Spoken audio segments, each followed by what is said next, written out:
میں نیکی کی دعوت کی دھوم میں مچاؤں، عطا ایسا کر حوصلہ یا الہی۔ یاد رکھیے کہ زبان اللہ عز و جل کی عظیم نعمت ہے، اس کے بارے میں بھی قیامت کے روز سوال ہونا ہے، لہذا اس کا ہرگز بیجا استعمال نہ کیا جائے۔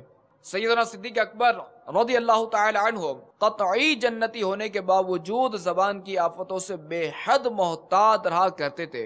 حضرت سیدنا ابوبکر صدیق رضی اللہ تعالی عنہ اپنے مبارک منہ میں پتھر رکھ لیا کرتے تھے تاکہ بات کرنے کا موقع ہی نہ رہے۔ رکھ لیتے تھے پتھر سن ابو بکر دہن میں، اے بھائی زباں پر تو لگا قفل مدینہ۔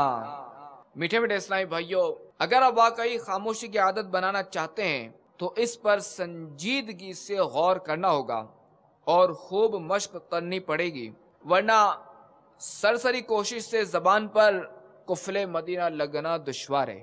زبان کے بیجا استعمال کی تباہ کاریوں سے خود کو ڈراتے ہوئے خاموشی کی عادت بنانے کی بھرپور سعی فرمائیے، انشاءاللہ عز و جل کامیابی آپ کے قدم چومے گی، مگر کوشش استقامت کے ساتھ ہونی چاہیے۔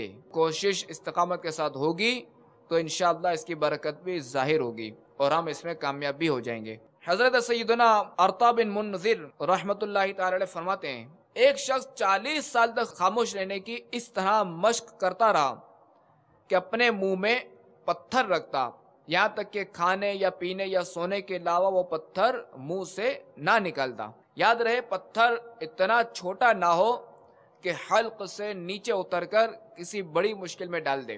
حضرت سیدنا ربیع بن خثیم علیہ رحمت اللہ الکریم نے 20 سال تک دنیاوی بات زبان سے نہیں کی۔ جب صبح ہوتی تو قلم دوات اور کاغذ لے لیتے اور دن بھر جو بولتے اسے لکھ لیتے اور شام اس لکھے ہوئے کے مطابق اپنا محاسبہ فرماتے۔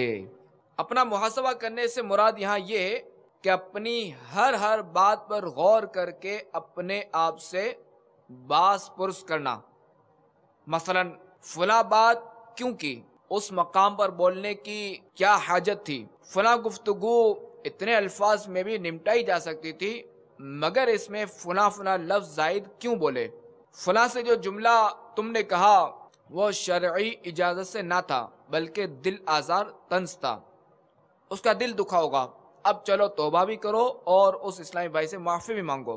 اس بیٹھک میں کیوں گئے جبکہ معلوم ہے کہ وہاں فضول باتیں بھی ہوتی ہیں، اور فلاں بات میں تم نے ہاں میں ہاں کیوں ملائی تھی، وہاں تمہیں غیبت بھی سننی پڑ گئی تھی بلکہ تم نے غیبت سننے میں دلچسپی بھی لی تھی، چلو پکی توبہ اور ایسی بیٹھکوں سے دور رہنے کا بھی عہد کرو۔ اس طرح سمجھدار آدمی اپنی گفتگو بلکہ روز مرہ کے جملہ معاملات کا محاسبہ کر سکتا ہے۔ یوں گناہ، بے احتیاطیاں، اپنی بہت ساری کمزوریاں اور خامیاں سامنے آ سکتی اور اصلاح کا سامان ہو سکتا ہے۔ دعوت اسلامی کے مدنی ماحول میں محاسبے کو فکر مدینہ کہتے ہیں، اور دعوت اسلامی میں روزانہ کم از کم 12 منٹ فکر مدینہ کرنے اور اس دوران مدنی انعامات کا رسالہ پر کرنے کا ذہن دیا جاتا ہے۔ ذکر و درود ہر گھڑی ورد زباں رہے، میری فضول گوئی کی عادت نکال دو۔ میں نیکی کی دعوت کی دھوم میں مچاؤں، عطا ایسا کر حوصلہ یا الہی۔